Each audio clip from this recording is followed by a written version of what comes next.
Instructions for accessing subtitles in a language other than English are included on our board meetings webpage as well as in the description below.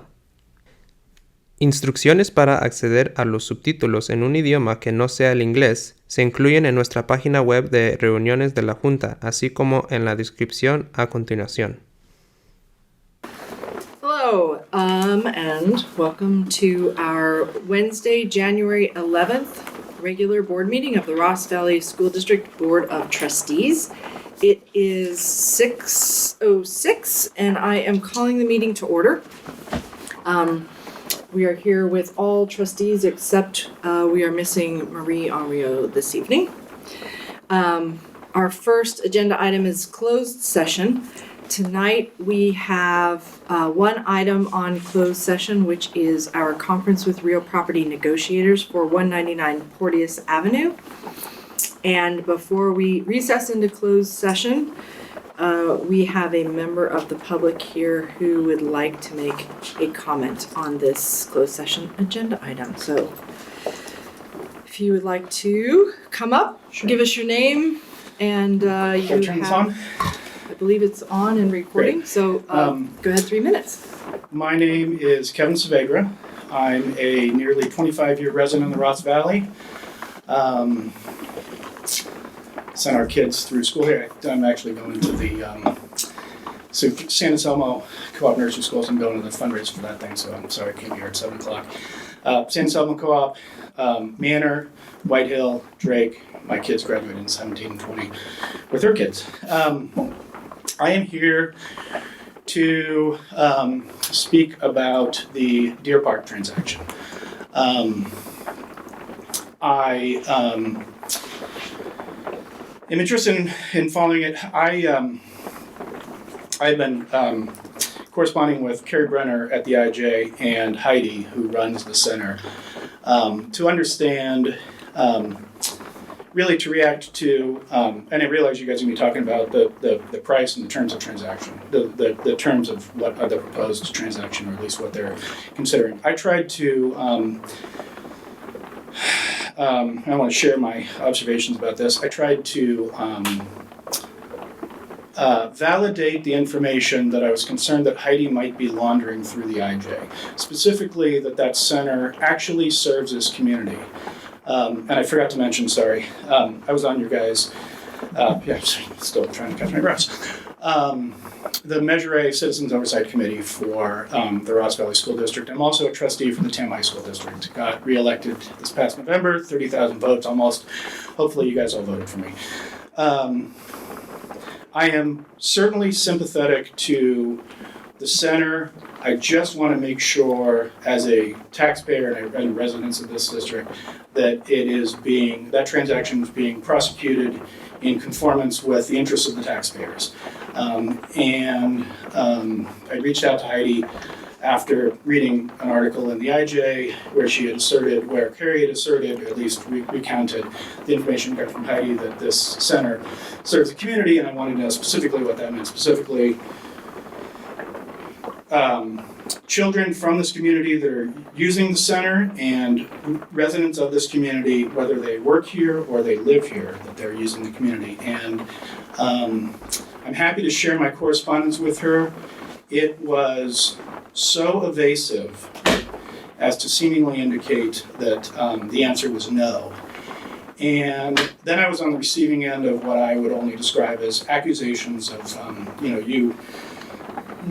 liberals in Marin and white people, and I don't tolerate that because I'm Mexican. So the fact that she defaulted to that was certainly bothersome to me. Anyway, notwithstanding all that, with a friend of mine who is leading this project over by San Quentin, I am hopeful as a trustee to help organize some effort to engage. 30 seconds. Got it. Assembly Bill 2295, specifically the teacher housing initiative. And my hope is that I can show to you an outcome, whether it's monetizing that asset at a higher value than hopefully they're hoping to pay, or use it in some way that can truly benefit this community. I will be coming back to you, but for sure, this is something that is whichever direction it goes as a taxpayer, I'm certainly focused on this. So I can appreciate the work you guys do, and so with that, thank you. Hopefully I'll get here on time. Thank you. Thank you. Thank you. Good luck at the next one. Yeah. I know where you guys are. All right.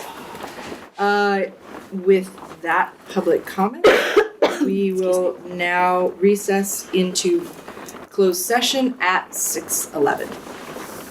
All right, hello and welcome back to the Wednesday, January 11th regular board meeting of the Ross Valley School District Board of Trustees. It is 7:19. We are a little bit behind schedule, and we are reconvening, as I said, into open session from our closed session at 7:19.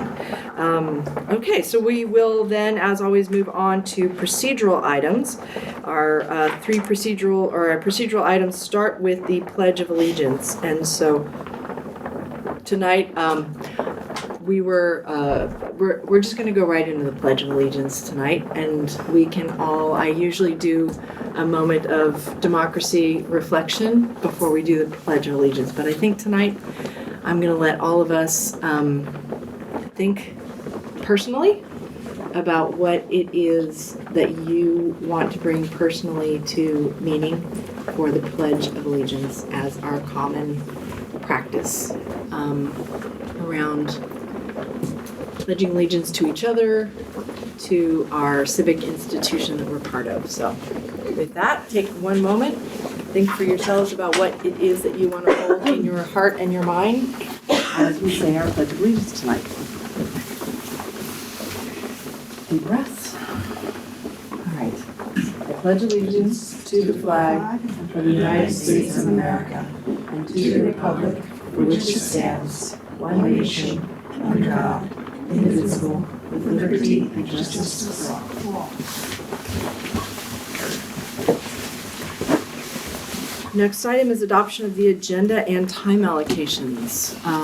Do my colleagues have any questions or amendments to the agenda as it is in front of us? If not, I will entertain a motion. So moved. I'll second it. Motion and a second. All right, Ryan? Aye. Rachel? Aye. Shelley? Aye. And Chris? Aye. All right, our agenda is adopted.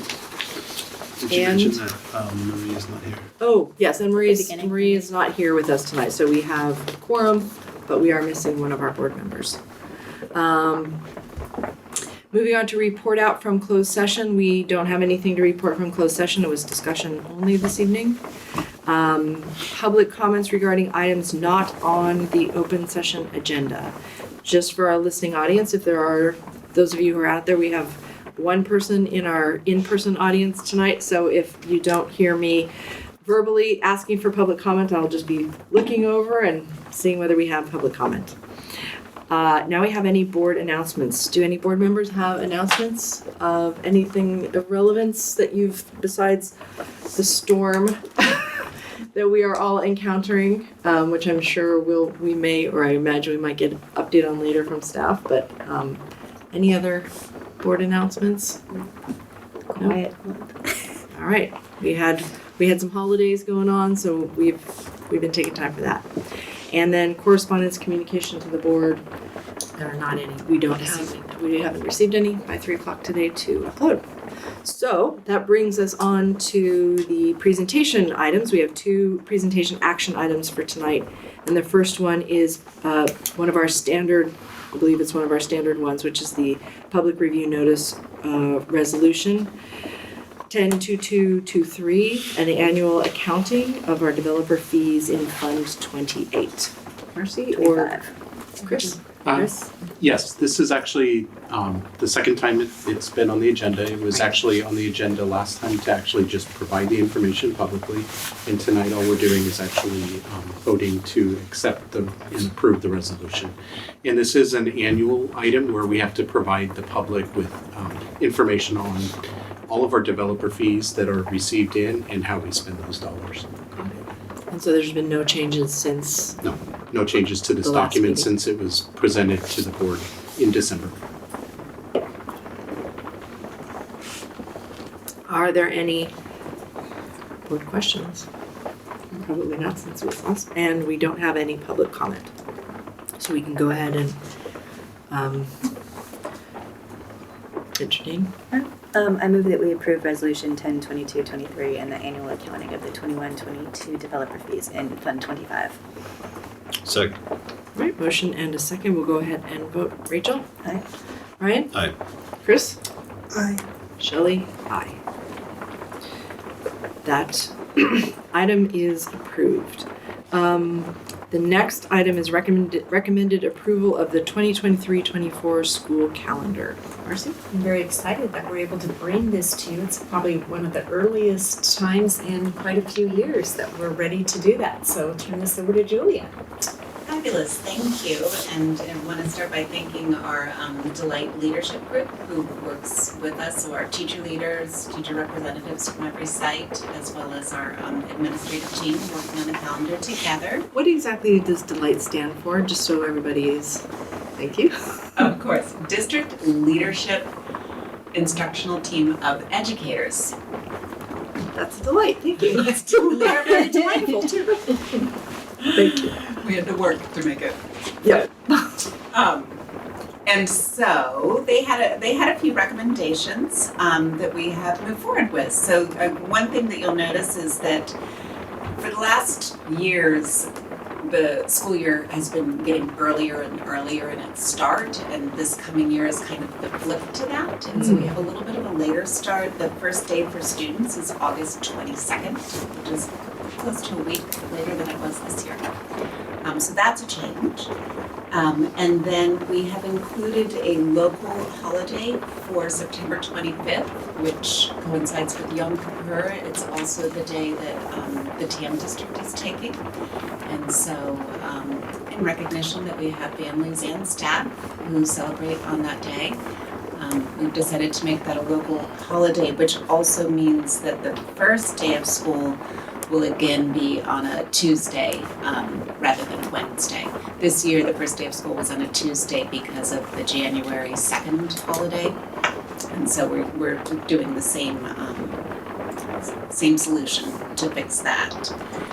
And other than that, I just wanted to point out that we will again be adding 3 days to the end of the year for possible school closure makeup days. And next year it's a little bit trickier because the 19th is Juneteenth, it's a federal holiday. And so were we to need to activate for any of our schools 3 days, we would be using the 17th, the 18th, and the 20th in order to keep that very important Juneteenth holiday in place.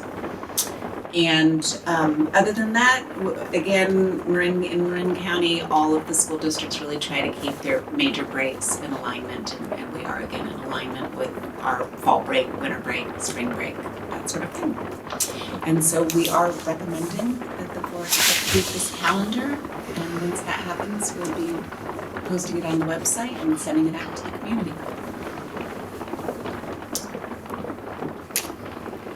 I think it goes without saying that everybody does appreciate the effort that's taken into putting these calendars and syncing them up with other schools. I mean, it's one of the most important things I think that goes overlooked for the hard work that you have to do before. Times like this, we do it a year in advance, but it really helps a lot of people, a lot of families, and Yeah. so I remember when that shift was made, having kids and I remember when I was like, wow, is there a countywide DELIGHT team that comes together to do that, or how does that get superintendent? Yeah, so within the, for the countywide calendar, taking a look at that, there's a superintendent subcommittee. So they work together to create the countywide sample calendars. Got it. Yeah, where the placement of the breaks and those kinds of things are. I think it's a great example too of working together while we all still retain our individual autonomy. Nobody dictating that we have to do it, but because of all the work that's done together, it is in everybody's benefit. So I think it's an awesome example of how that can work together as a county. I'm personally pleased to see Yom Kippur on the calendar. A lot of kids miss school, I know, in the grade levels, and so the families, I think, will be very appreciative of this. It's a good call. Thank you. talk to, and we have staff as well that will appreciate the day. Yeah, and that's one of the benefits, I think, of the county-wide approach is not only to, for our students who matriculate into the TAM district, but for our employees whose kids may be in other school districts in Marin. Then the employees and their families can all be on the same calendar. So the Yom Kippur is a countywide? No. It is not. The TAM district takes it, Kenfield takes it. I know that there are other districts, but I don't want to say the wrong one. I know, Right. but I know there's at least one other that takes it. Okay. And what the TAM district has been doing is that some years they've taken Rosh Hashanah and some years they've taken Yom Kippur, whichever one butts up against the weekend. Yeah. And it really only makes sense for us to be in alignment with them since we have families with kids in both school districts. Okay. Well, I appreciate having so early as well. It's really nice to get it all on the calendar ahead of time, as soon as possible. All right, and there's no public comment on this particular item, and so we can go ahead and entertain a motion. I move that we approve the school calendar for the 2023-24 school year. Second. All right, motion and a second. Rachel Aye. and Chris. Aye. Ryan? Aye. And Shelley, aye. Fantastic. Thank you, John. Thank you. Looking forward to post that up. All right. The next set of items are consent actions, and we have 6 consent actions on our calendar for tonight. All of them look like ones we may have seen before on consent calendars. Also, relying on everybody taking a look at those and making sure that if they have any questions, and as always, if you do have questions of any item on the calendar, but especially with the consent items, to definitely get in touch with staff ahead of time so that I know some people have heard some public people kind of go, how do you just approve all those consent? It's like, well, because we have a practice of if you have any questions, you ask staff. Staff can answer those questions so that we understand what's on there. We review them, do our homework ahead of time, what we sign up for. So. Well, the public can reach out to the staff listed. And public ask can reach out to questions as staff well. if they have questions. And that's why after each agenda item, there's a list of where it says either prepared by on the consent, and if it's a part of the presentation action section, it lists who are the presenters. And those are live links. And so if you click on the person's name, it takes you right directly to our email address. And you can send us an email directly. So that would be one way that would make it really easy for a member of the community who has any questions in advance of the meeting to get a hold of staff as well, or after a meeting. Great. All right, well, without any other questions or public comment on any of the consent actions, I'll move consent. Second. we have a motion and a second for the consent actions, and we'll go ahead with the vote. Rachel? Aye. Ryan? Aye. Chris? And Shelley? Aye. All right, so we have moved our consent, and we are on to board business with committee updates. So these are a report from trustees on our committee updates of committees that we've been to since the December meeting. Rachel? I didn't actually have a meeting for Yes, but they did send out an update. Tomorrow is the board meeting for Yes, so I have another meeting for that tomorrow. Right before the end of the year, they hit their fundraising goal. They were trying to hit 500,000, and they were able to get to that mark, and they received a matching $50,000 donation. So they were really happy about that. And there was just a lot of participation from the community and from the board members, and a lot of social media, pushing it out there and kind of getting the word out. So that was great. So that was what's going on. And I believe that the White Hill play just opened up registration, and so did Hidden Valley. I'm not sure about the other ones just yet, but that's just what I know peripherally. Nanner's currently having rehearsal. Oh, that's exciting. Okay. Brian? Nothing to report. All right. And I'm actually, I'm on a lot of the committees, Marcy, that you are also on, and I know that you were able to go to one. I wasn't, so I'm just gonna let you, sometimes I do them, sometimes you do them, so I'm gonna let you do any kind of updates. All right. I can do when it. you get to it. Okay. Yeah, I when can you do get it to under superintendent's Yeah. report. Cabinet updates. Yeah, cabinet Okay. updates. Perfect. All right. Then we have approval of the regular minutes for December 14th. And all three of us were here. Yes? Yes. Yeah. All four of us Oh. are there. Wait. All four of you. Oh, right, that's right. Yeah, yeah, Chris so is we in. can That's have all right. four of you take Yeah. action on this. Mid-sentence. That's right. So that's our next board business. Is to, I had no changes on it. anybody had any changes or amendments to that? Nope. All right. We can entertain a motion on that. All right. I guess I will move to approve the regular meeting minutes for December 14th, 2022. You're on a roll, keep I going. myself. Second. All right, Rachel? Aye. Ryan? Aye. Chris? Aye. And Shelley, aye.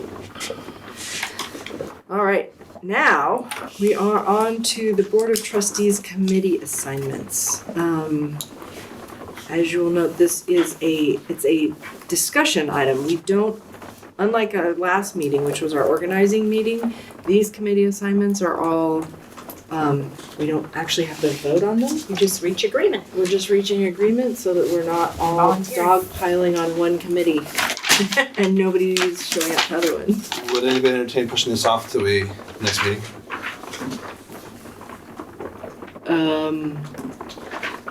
We are missing Marie. That's true, we are missing Marie. And she holds a heavy load. So I think we- it would just, Yep. it's just kind of a courtesy, Yep, just to make sure that, we don't get left with things that someone is defaulting to have to do or not do. I'd be happy to do that. Are we good? And then that might also, Chris, give you, if you have do you have any questions about the process or, Any of the committees? Yeah. or we can maybe give you, Yeah, I we think can tell you about let's some of the take some time between meetings so that I can become really aware. I know what most of these do, but really what the involvement And there was was. another attachment on there, Okay. you can have Yeah, that. Okay, thank you. Yeah, there's a hard copy for you. Okay, Oh yeah, and if you have questions about like time commitments for any of those, like feel free to ask if I'm listed as one of them because Yeah. I go to all the meetings that I'm listed for. Yeah, and then just as an example of one, the Golden Bell, which is a countywide committee. Ross Valley has been represented by me since 2014. And I'm happy to stay on, but it is one of those countywide committees in which some districts do have trustees. And in some districts, both the superintendent and the trustee represent. I'm happy to stay on, but that's one that hasn't been represented by Ross Valley in terms of having a trustee on there. There are roughly 8 meetings per year, but it's planning the annual Golden Bell event. So if you have any questions about Golden Bell, I'm happy to answer those.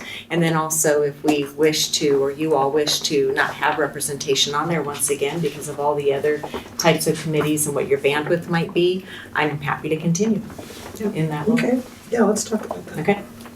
the only other update thing too is that you'll see the primary and alternate, the P and the A on the list there, because I don't believe that there are any of these, correct me if I'm wrong, that these are all just representational. There's not like, it's not like a decision-making body, except for maybe the Golden Bell where they don't want you to like stack the deck by having to. You can't. You can't. That's, do that. that's not the way that works. Right. Yeah, because districts nominate and or make their own selections. Got it. And then the Golden Bell Committee doesn't even make the determinations for the annual awards. That gets left to a subcommittee, which tends to be past recipients of that particular award.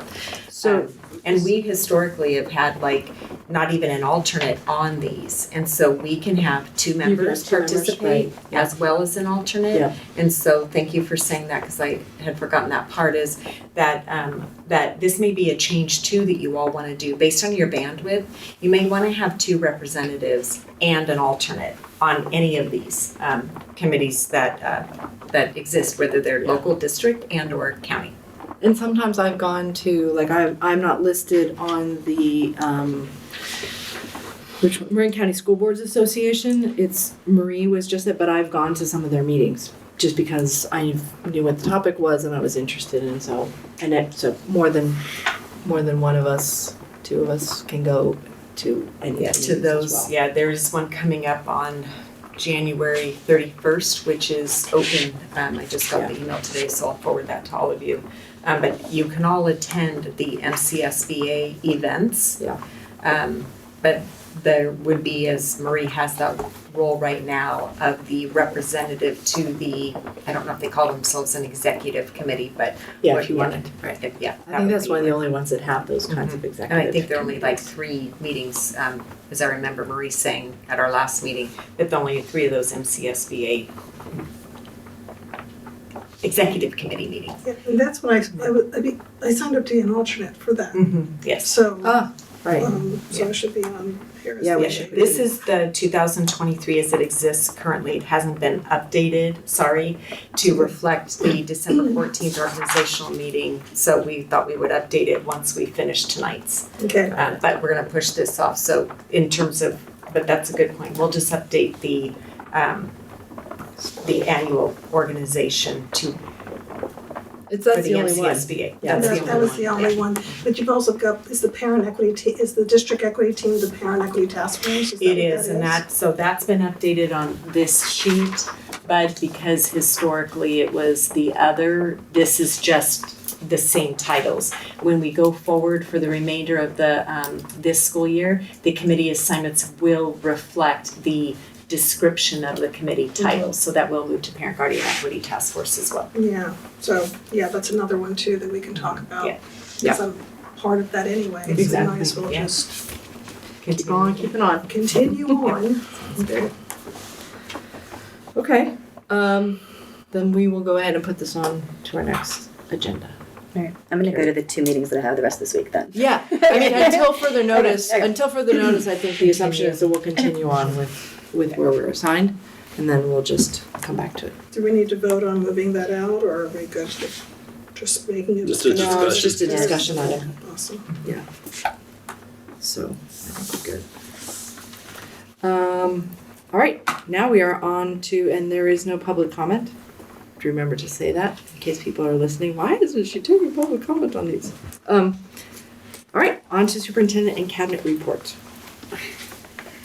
Marcy. All right, great, thank you so much. I'm gonna start with Chris. I do have a couple. The governor released his January proposal for the state budget for next year yesterday, and it contains some good news, which is an 8.13% COLA, but it was mixed with some trepidation. He began his presentation by showing a graph of the capital gains revenues in the state and the decline in that. And the reason he did that is because he likened it to an echocardiogram of the state and their revenues. Basically, an echocardiogram would be looking at their heart. So, and the reason he did that is because capital gains are their largest source of revenues. And if their largest source of revenues are dropping, it could be problematic giving such a large COLA. So that was the reason he did that. And I just wanted to let you know that I'll be going to the School Services of California has a workshop next week on Wednesday, and I'll be going to that workshop to find out more information on the budget proposal. And I will be bringing that back. If I don't get it on the 25th board meeting, it would be the following, but I'll provide some feedback to the governing board and to the public on that. And then the other thing that I wanted to talk about this evening is that the Bay Area has received the 3rd largest amount of rainfall over a 15-day period in Ever? recorded history. And the last time we got this amount was 160 years ago. And that's just a huge amount of work for our maintenance and operations staff, which also includes our custodial, to just keep our schools safe for our children and our staff. And I just wanted to personally thank them publicly for all of the work that we're doing to keep the schools open. I know we did have to close a couple schools in the last week for 2 days. In fact, that had nothing to do with the facilities. It was power related, and but our staff has been doing really double double the duty. So I just wanted to publicly say that. If I could jump on top of that, I actually stopped by the schools that were closed. One, because I'm a storm nerd, but also because my daughter wanted to go see her school, and she'd seen it flood before, and she actually really was concerned.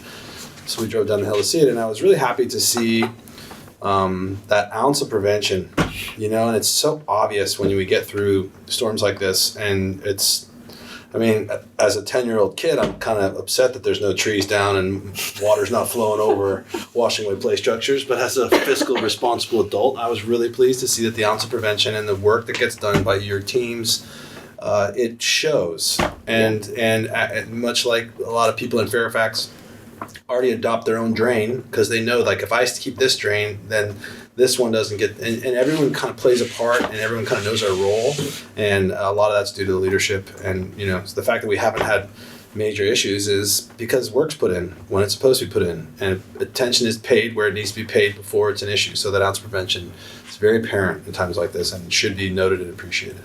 Thanks. I was going to say the same thing. It's not just the work during the storm, but it's all the work before the storm. And thanks to Great job. to the staff. And I know there's new staff in our facilities department, and they're doing an awesome job. And also, when I'm talking maintenance and operations, I'm also talking custodial. Our custodial staff are just out there. Yeah. I'm walking in on them at hours that most people don't realize they're there.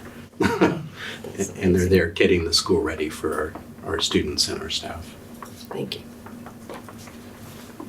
Is that it, Chris? That was it. All right, Julia. Anything for curriculum instruction and/or hiring HR related? Sure, yes. We have actually really exciting news. And so in August, we applied for a grant from the state. And the name of the grant is the Anti-Bias Education Grant.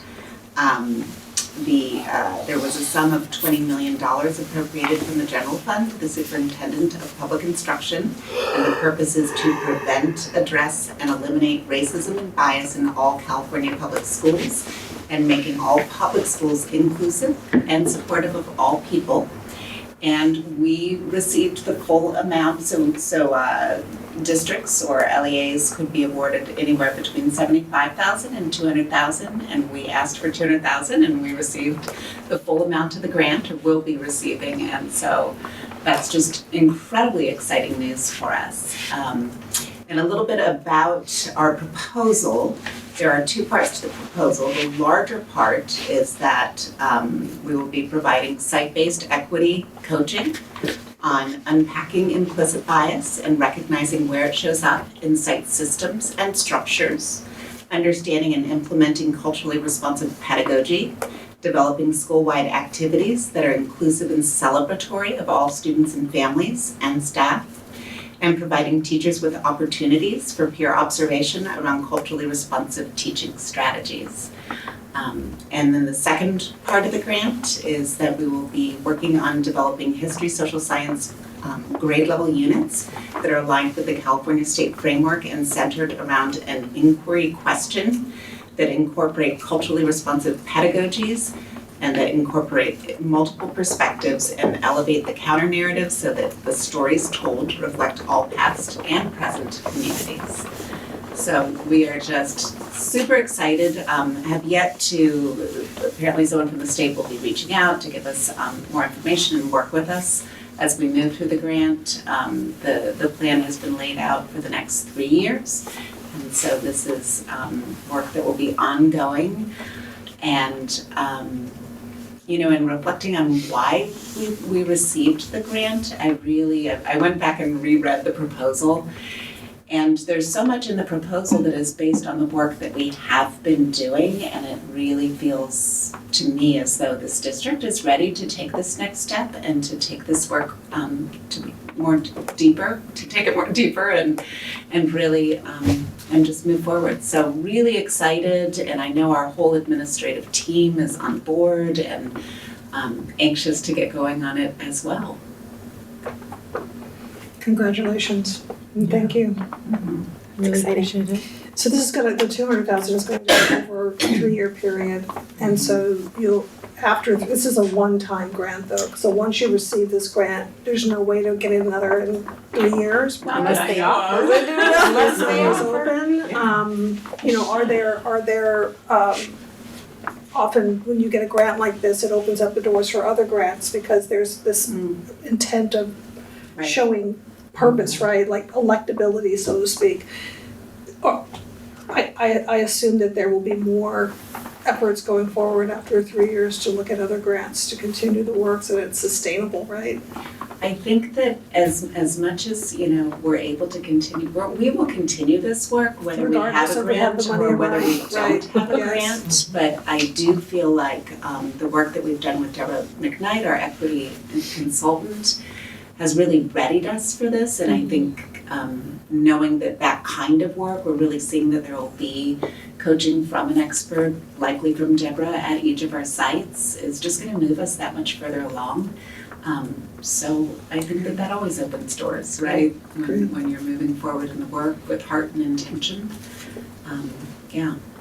So I'm really excited about it. Very much appreciated, because Thank you. grant writing is on top of everything else that you do. Thank you, because that kind of heads down work to put those kind of grants together can be really challenging and time consuming. So appreciate and acknowledge the amount of time that it does take to take advantage of those kinds of opportunities, especially for a small district like ours. Yeah.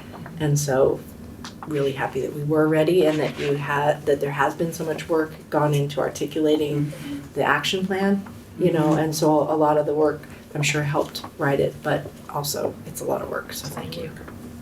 Absolutely. And then just a couple of smaller items. Our middle school science team is piloting a new science curriculum called Open Science Ed. It's actually a free open source curriculum, but it really looks fantastic, and I'm excited to see that the same organization is in the process of developing elementary curriculum. We've been really struggling to find a science curriculum, as have other districts within the county. I've checked in with all of them to see where they are. So this looks promising, and I'm appreciative of our science teachers for their willingness to learn a program and implement it and try it out. And then also upcoming, just to let you know that we as a district, our administrative team, as well as our MTSS partners and our intervention teachers, are preparing to engage in kind of a grand conversation around reading instruction. You may have heard and read lots of articles around the science of reading and had some wonderings about where that fits into with the literacy instruction in Ross Valley, and it's something that we're thinking deeply about and also feeling really good about, because we have all along been employing a lot of those science of reading strategies in terms of phonics instruction and phonemic awareness. We from the very beginning have adopted programs that teach those skills as well. But we all have some homework. We're reading a lot of articles, listening to some podcasts, and just getting ready to have kind of a meeting of the minds to see where we are and whether there are any smaller shifts that the district may need to make or want to make in order to ensure that all of our kids are getting the best instruction that they can around reading.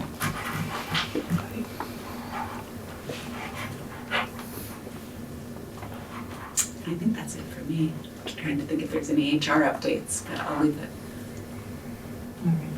Thank you. And I didn't want to interrupt either Chris or Julie. I do have to say during the updates that the storm preparations and the response to the storms is absolutely a group effort. And when you talked, Ryan, about the preparations, when we had the flood at White Hill last year,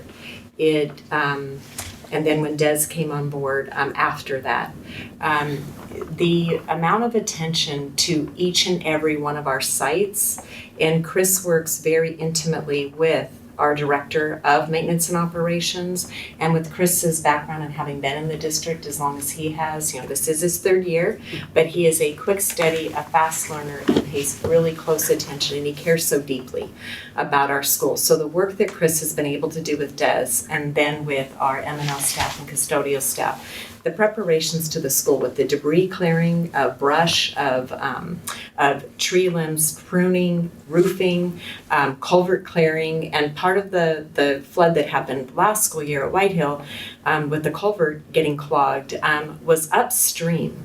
But our staff has paid really close attention to the debris that's continued to collect since last winter, and has made sure that that culvert has been cleared out. And Johnny Van Houten is our latest addition to our M&O team, and he happens to also be a Hidden Valley dad. And he lives close, he lives here locally, and he's out on the weekends taking a look at the schools, surveying them. He's on call and ready to go out and take a look. And then even on the flood day, or sorry, not the flood day, sorry, the power outage day on Thursday, as I showed up to the school, Mark Foster, one of our one-to-one aides, he's there. And he had done a search around the campus, and he saw that one of the bike paths coming in from Sir Francis Drake was saturated, it was flooded. So he made sure to tell Des that, hey, that's something that you're gonna wanna pay attention to. So that our staff care about their schools, they care about their property, they care about the kids, they care about the education. And we have a great system, I think, in terms of starting at 5 a.m. when we know that there could be an event. Chris and Des and Johnny are out taking a look and surveying every one of our sites. We have a text string going, they communicate with me. I'm then at the ready to make the determination as to whether or not we can hold school on that day or for which schools. I then have a communication that goes out via Parent Square text and email. And then we have protocols around when are our administrative teams needing to report to the school, any of the schools. And so luckily, I'm sorry that any of our schools had to close. But luckily, with only 2 schools closing, Julia and Eric were able to go out and support Manor and White Hill. And then I got there as soon as I was finished communicating with all the entities I need to communicate with, and to be able to support. And the sites will be looking at having volunteer employees be able to show up on the campuses, because there could be a situation in which the principal is unable to make it. You know, Mary Claire comes from Oakland, Peg lives out in the valley. There may be something that gets in their way. So to have staff on hand for any families who don't receive the messages. I drove a White Hill student home on Monday who was there as he was taking public transit out to the school. He kind of went, uh-oh, I don't think there's school today. And one of his good friends who he usually rides the bus with wasn't on the bus. So he went, I have a feeling, but it was too late at that point. So I was able to give him a ride home. But we have the systems and the plans in place to ensure that no child is going to show up to school and not be there. Chris, also another part of what he does is we plan ahead just in case the power's out and we don't have access to a printer. We print signs the night before, and so that they're ready, Nice. that in the event the school has to close. And this is all something that I learned the hard way back in 2018 when Rick was on a cruise to Italy, and we had no plans in place. And so I was making it all up on the fly. I did every single school's review by myself. I put the signs up by myself. I did all the communications, and it was a lot. So looking at over the years, having to say, we have to refine this, and it has to be a group effort. Sean updates the website. And so every one of us has a role and has something that we need to take care of. And then we debrief as an administrative team. So Monday's administrative team, we spent talking about what more do we need to put in place. Do we have all of our contacts for all of our providers? So Michael's Transportation, the yellow bus system, our food service, they all have to be notified so that they're aware, our daycare providers, that everybody needs to know. So it is a Herculean, it's a group effort, but I think we have a really good plan in place. And part of the difficulty around it all is that the state is no longer approving waivers. And so when there is a school closure, we do have to utilize our makeup days. And so only the schools that are impacted do the makeup days. We're looking at, like Peg had a great idea. Could we by chance just extend those super minimum days the last week of school and make those full days and make up the time? Well, unfortunately, we can't. The state requires 180 school days. and the requisite number of instructional minutes. It's not one or the other, but it's both. And so, so we're looking, okay, could we stagger a start time? What if the power comes on early? Could we? Well, how would we get notification out to all the providers, and everybody could be there? But we're not going to stop thinking and being creative and figuring out a way that can we hold school. Chris did a review of what would it cost to try to get generators on all of our campus. Another school district in Marin that looked into it was $2 million per campus. So that is not tenable. It's not doable.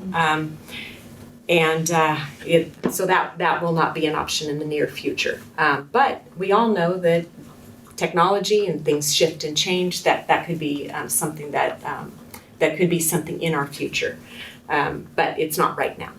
So it's a group effort to ensure that our schools are safe. They're ready for our staff and our students and our families when we're open, and to make sure that we can stay open. Or solar panels that store energy to provide for full days of school would be far less than $2 million. The batteries, yeah. Yeah. It's certainly something to look at, but Yeah. And we will do that. We'll keep noodling and keep looking into possibilities and options, because we also know that folks make plans. And so we'll see this year. We haven't had to implement the makeup days, but how many students will actually be able to show up? And then it's a loss of an educational day. And after what we've been through with COVID, we want to minimize the loss of instruction for our kids. I was reading an article that the atmospheric rivers that we're experiencing will be more frequent. You can expect up to 10 per season, they're saying, with climate change. Meaning and lasting this long, It's a random NPR article. I'm just sort of saying what I was reading. I have a question. Was there any issues with infrastructure inside the schools during the storm?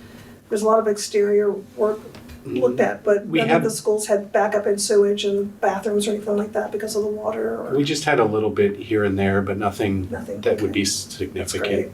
We had a non-storm related issue at Brookside. But that had nothing to do with the storm. That was We were making a repair and something broke, and clean water flooding. Any other? All right, yes, I do. And I just want to also just acknowledge Julia for her super heavy lifting with the anti-bias grant.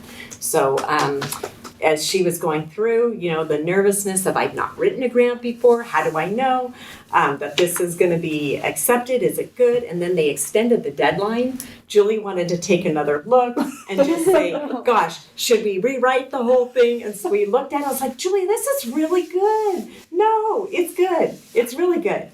And I have to say that Ross Valley and MCRE are the only two Marin County districts or entities that did receive the grant. We, of course, don't know how many applied, but at least we know that. So, Julia, you are now anointed as a grant writer. Be careful what you're good at. What you do. Very good. Successful. Another highlight, with these storms, just like receiving the anti-bias grant, is that Hidden Valley has been named a distinguished school. And so the process has completely changed from back in the day. You no longer have to apply and be checked out to be sure that your signature practice is what you said it is. But now the state takes care of all of that for you. So Christy Fish was absolutely surprised when she got the notification from Superintendent of the state, thinking that, wait, there must be some mistake. She called Julia and she says, I didn't apply. I think this is a mistake. And Julia's like, well, let's see what you received. And they looked at it and she said, nope, it's based on the dashboard. And so specifically for Hidden Valley, they look at high-performing schools, but also closing the achievement gap. And so that's some of the gains that Hidden Valley has made, is closing that achievement gap. So part of being recognized as a distinguished school is getting to go down to Southern California for a recognition, but also getting to go to Disneyland. So that's always fun. And so Christy's in the process right now. Of course, probably her whole entire staff, as she said today, Julia and I took them treats and had a conversation with them at their staff meeting. But we can't take everybody. It does cost money to go for the airfare and the hotel accommodations. And so Christy's in the process of determining which 3 staff members between classified and certificated. Because it does take every one of our employees, I've been saying this, you've heard me say it forever, every single one of our employees is critical to the functioning of our schools. And so for any school to receive such an honor and or any of the progress we make is the effort of classified and certificated together. So that's a fabulous acknowledgement there. And then one is our professional development day that we had on our first day back from winter break. Is part of the day was spent with Bill Welch. He's with North Bay Security, and he is helping us to refine and get some revisions made into our emergency preparedness plans. So he did a training, just a brief cursory. He'll be moving to the sites and working directly with the principals and their staffs. But we went over what an incident command center is. So should there be an event like an earthquake or something like that, you need to have your incident command center together, and also intruder training. So what happens and what is the latest and the greatest best practices out there. And so that is something that I acknowledged at the beginning of the day. That's not something that we would hope, it's scary to even do the trainings around it because it takes people into the emotional space of worrying. But if we don't prepare, then we can't be ready should something occur. And so Bill spent the earlier part of the morning with the elementary, and then he moved over to Whitehill and did the same training with them. So now he will be meeting with the principals, doing walkthroughs with the principals. He already did a walkthrough with Des of all of our campuses. He'll be making suggestions for anything that we might be able to increase security around our campuses and safety. And then he'll be working with the staffs. He's reviewing all of our site emergency plans and taking a look at those. And so we're glad that we're able to work with Bill. He's working in the Novato Unified School District, Ross School District. He's done work historically with Ross Valley as well. But he's back with us. So we wanted to have an expert who is very familiar with doing the research and doing the analysis and partnering with the fire and police and other municipalities who need to respond so that we have a common language that we all use so that when calls are made to 911 or whatever that they know exactly what's going on. So I'm working with that. And then the last thing I want to say that I'm really proud of, we're pleased to say with the governor's proposed budget, now we know it's just a proposed budget.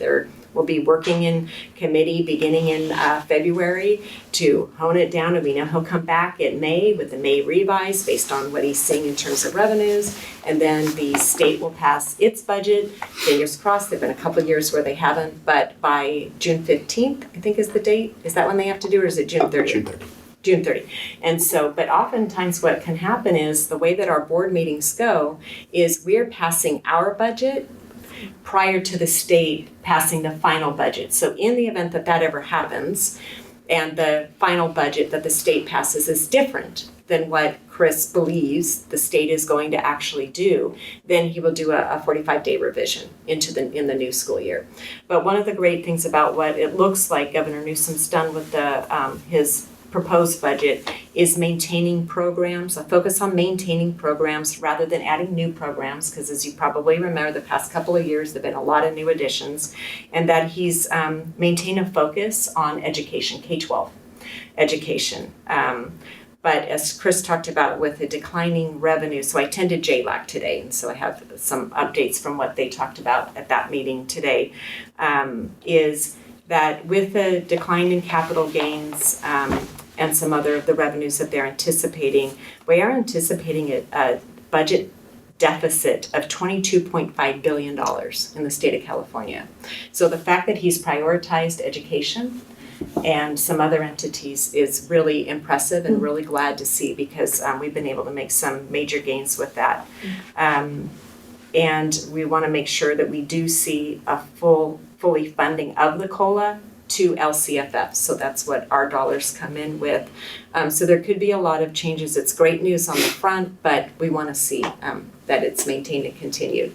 Related to one of the areas that is interesting, and this is something that, as you all know, we have the art, music, and instructional materials block grant. We also have the passage of Proposition 28. Well, what the governor is doing, because the passage of Proposition 28 is a guaranteed 1% of a district's LCFF. He can't touch that.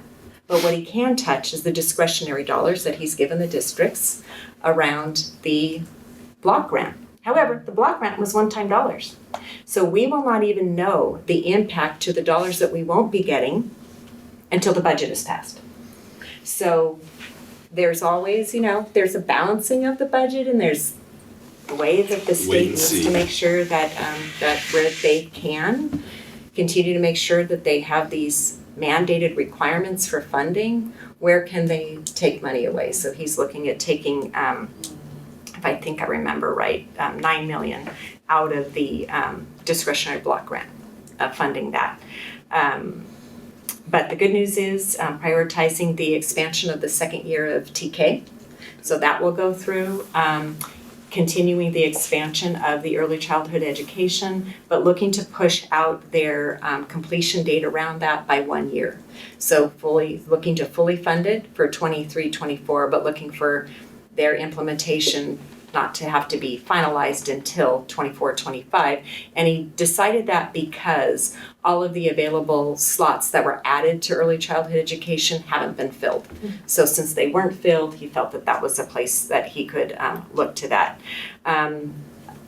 In terms of the district revenues, he is not recommending funding the pension CalSTRS or CalPERS, the State Teachers Retirement System or Public Employees Retirement System, which means that in next year, PERS increases from 25.37% to 27%. So we're going to see an increase to the pension. And they're not funding. And there won't be funding any increase. And then STRS has already reached its max of 19.10%, so that will continue. But that, so what they were talking about this morning is for every dollar that a district gets,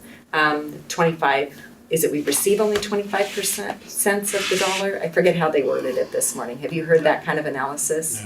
No. Yeah, so it's a lot, but Because they're not funding that increase, which is a huge percentage. It's on districts to do huge that. expense. Yeah.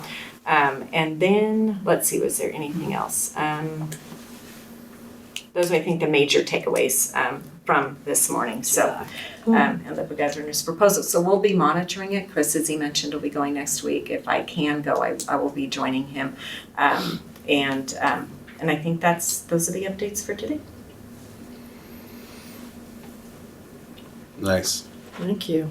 Helpful to have that kind of forward-looking stuff for when we get the budgets. All right.